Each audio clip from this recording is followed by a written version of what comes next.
Assalamualaikum warahmatullahi wabarakatuh. Saya Kevin Akila NPM 2240701099 ingin menjelaskan mengenai digesti dan absorpsi protein, karbohidrat, lemak, vitamin B12, vitamin D, dan kalsium untuk memenuhi tugas PJBL dari Pakan Nutrisi Non-Ruminansia. Langsung saja kita menuju materi yang pertama yaitu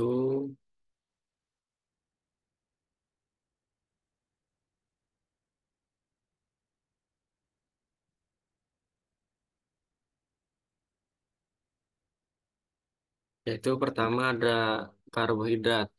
Pati atau karbohidrat merupakan gabungan dari dua polimer glukosa, yaitu amilosa dan amilepsin.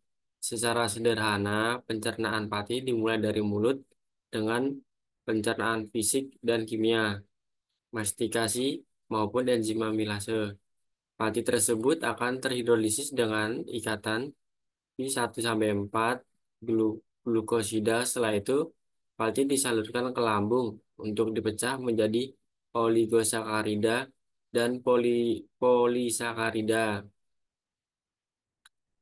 Polisakarida rantai pendek akan diteruskan ke usus kecil. Di lumen usus kecil, enterosit akan mensekresikan enzim Bruce border. Pada saat itu, pankreas akan mensekresikan amilase ke usus kecil untuk menghidrolisis pati lebih tinggi. Enzim Bruce border yang disekresikan enterosit terdiri dari maltilase untuk hidrolisis maltilase, sukrosa untuk hidrolisis ikatan 1 sampai 4 dan 1 sampai 6 glikosidi. Hasil semua hidrolisis tadi adalah molekul glukosa. Setelah tercerna, glukosa akan diserap oleh enterosit melalui organel sodium glucose.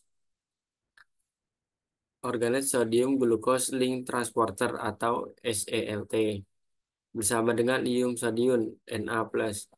Pati yang sudah masuk ke enterosit akan disalurkan ke saluran darah melalui organel GLUT2 transporter. Pada saluran darah, gula akan digunakan sebagai energi atau menjadi cadangan dalam bentuk glikogen. Tidak semua glukosa dan pati akan dicerna dan diserap oleh usus kecil. Sebagian pati akan diteruskan ke usus besar untuk difermentasi oleh mikroba dan menjadi asam lemak rantai pendek. Akhirnya diserap oleh usus besar.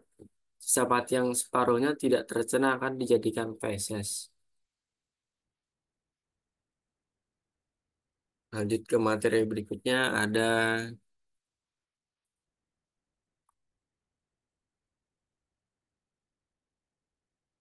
protein. Pencernaan protein dimulai dari mulut untuk dimastikasi atau dikunyah. Setelah itu protein diteruskan ke lambung untuk dicerna secara kimiawi oleh enzim pepsin. Bentuk aktif pepsinogen yang sudah berinteraksi dengan HCl. Pepsin akan menghidrolisis ikatan peptida di protein dan menghasilkan pecahan protein, yaitu polipeptida dengan ukuran yang besar. Polipeptida besar akan diteruskan ke usus kecil. Bagian utama duodenum sebagai di tempat pencernaan dan penyerapan utama dari protein. Di duodenum, polipeptida akan dihidrolisis oleh 3 enzim yang berasal dari pankreas. Ketiga enzim tersebut ialah tripsinogen, bentuk aktif dari tripsin, hemotripinogen, bentuk akhir dari mitropsin, dan prokarboksipepsidase, serta stimulan sekresi tripsin itu sendiri. Hasil hidrolisis ini adalah polipeptida kecil. Polipeptida kecil akan dihidrolisis lagi oleh enzim dipeptidase yang berasal dari enterosit dan enzim aminopeptidase. Dipeptidase akan memecah peptida, sedangkan aminopeptidase menghidrolisis dari ujung asam amino. Hasil dari hidrolisis ini adalah asam amino. Hasil hidrolisis akan diserap enterosit bersama dengan ion H+ melalui CO transporter. Dalam enterosit, dipeptida dan tripeptida akan dipecah menjadi asam amino. Semua akumulasi asam amino akan disalurkan ke darah. Asam amino yang masuk di lumen, duodenum, akan disalurkan langsung ke darah bersama dengan ion sodium melalui sodium CO transporter. Asam amino akan digunakan tubuh untuk mensintesis protein yang baru.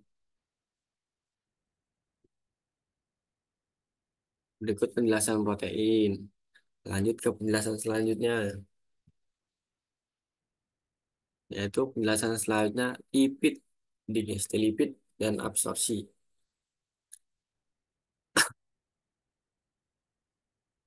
Pencernaan lemak dimulai dengan lipase ingual, lipase lambung, sampai memasuki usus kecil, di mana lemak bersentuhan dengan garam, empedu, dan lemak lipase pankreas diserap sebagai asam lemak dan monogliserida di jejunum.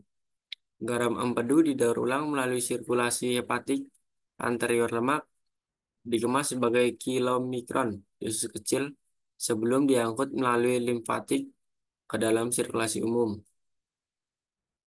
Lalu penyerapan lipid dalam enterosit, asam lemak bebas akan diubah menjadi trigliserida, sedangkan kolesterol akan diesterifikasi menjadi kolesterol ester. Kemudian akan membentuk lipoprotein yang disebut kilomikron.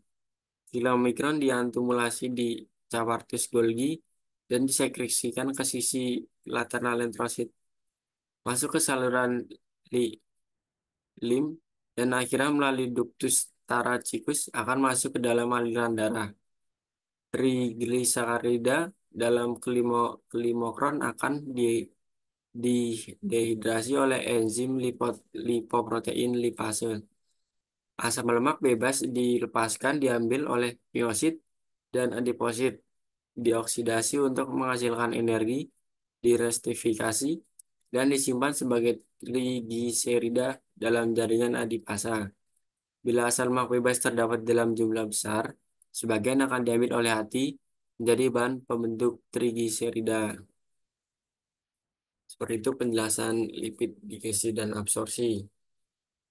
Lanjut ke materi berikutnya, ada vitamin B12, digesti, dan absorpsinya.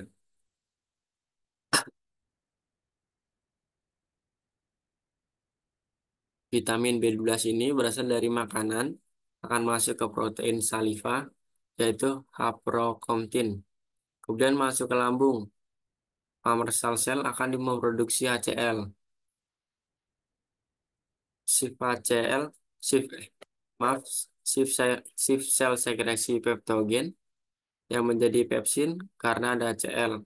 Pepsin dan HCl akan mencerna makanan untuk memisahkan vitamin. Vitamin B12 punya afinitas tinggi untuk berkaitan dengan R dan membentuk kompleks vitamin B12 kompleks. Vitamin B12 akan ke duodenum. Sel parental akan sekresi faktor intristik, yaitu faktor penting untuk penyerapan.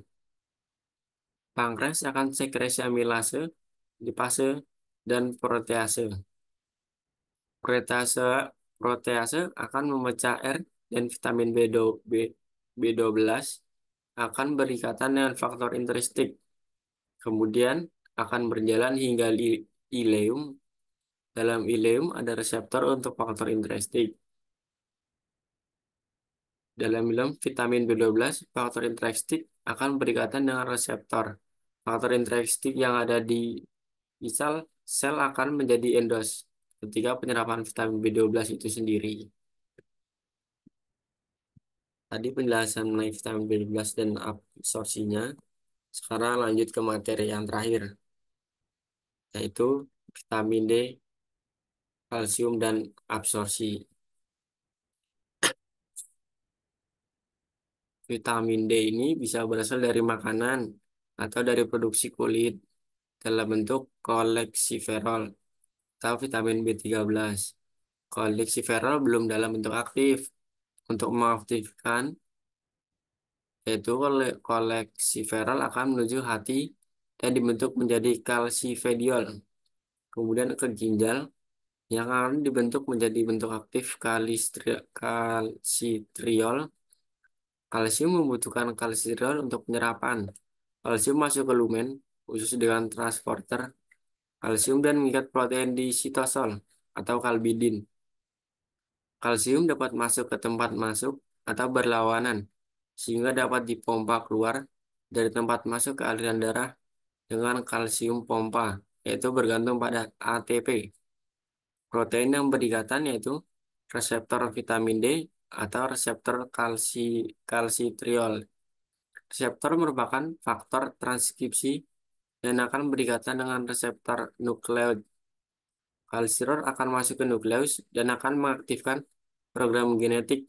Program genetik akan meningkatkan translasi, transkripsi, dan ekspresi transport kalsium, memungkinkan untuk banyak tempat untuk penyerapan. Hal ini juga dapat meningkatkan ekspresi ikatan kalbidin dan akan meningkatkan kalbidin di sitosol. Juga akan meningkatkan pompa kalsium itu sendiri. Sekian penjelasan materi yang sebelumnya. Mohon maaf bila ada kesalahan. Assalamualaikum warahmatullahi wabarakatuh.